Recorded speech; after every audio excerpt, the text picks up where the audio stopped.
Bonjour à tous, Dimitri, CryptoParadise.consulting. Je vous retrouve en ce mercredi 7 octobre pour faire un petit point sur les marchés, le Bitcoin, et vous parler aussi de la DeFi, sujet que j'ai pas énormément abordé dans mes dernières vidéos et qui pourtant est très en vogue actuellement. Alors d'abord le Bitcoin, on en est toujours au même point que lors de mon dernier point là-dessus. Depuis une dizaine de jours, 15 jours même, le Bitcoin navigue entre vraiment dans un tout petit range entre 10 200 $ et 10 800 $. Alors, qu'est-ce qu'il pourrait faire? C'est la grande question. Là, très clairement, on est sur un moment où le Bitcoin pourrait bien soit sortir de là par le haut, et je pense que le point à regarder de très près, c'est 11 200 $. Si on dépasse les 11 200, je pense qu'on est reparti, on est parti sérieusement pour le fameux bull run que tout le monde attend.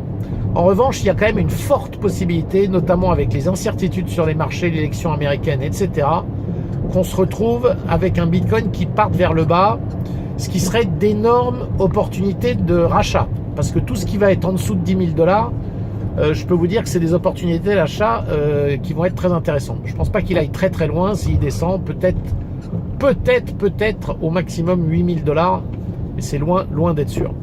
Voilà pour ma petite analyse. Bien sûr, aucun conseil là-dedans et surtout impossible de prédire quoi que ce soit.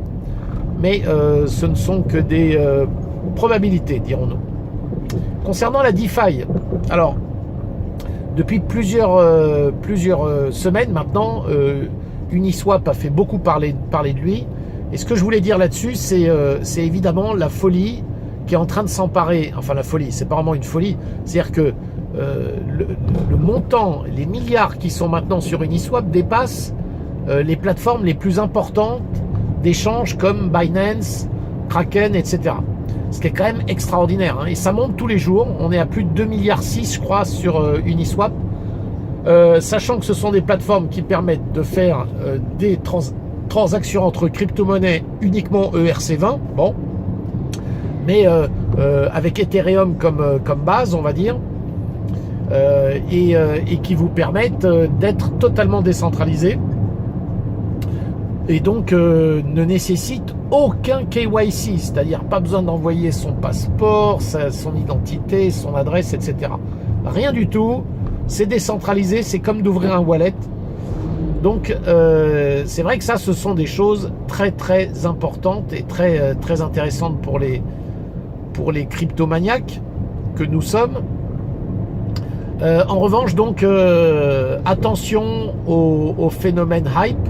C'est vrai qu'on a beaucoup d'argent dessus et c'est vrai que dans mon opinion est que non seulement c'est là pour rester, mais ça risque même d'augmenter, mais il faut bien choisir les tokens sur lesquels on investit. Donc aujourd'hui, très clairement, avoir une partie quand même de ces cryptos sur ces nouveaux tokens liés à la DeFi, ça fait quand même du sens. Voilà, parce qu'on a clairement des projets là-dedans qui sont absolument magnifiques. Voilà ce que j'avais à dire aujourd'hui. Si vous aimez mes vidéos, n'hésitez pas à vous abonner directement sur la chaîne YouTube ou bien sur le site internet CryptoParadise.consulting. À très bientôt.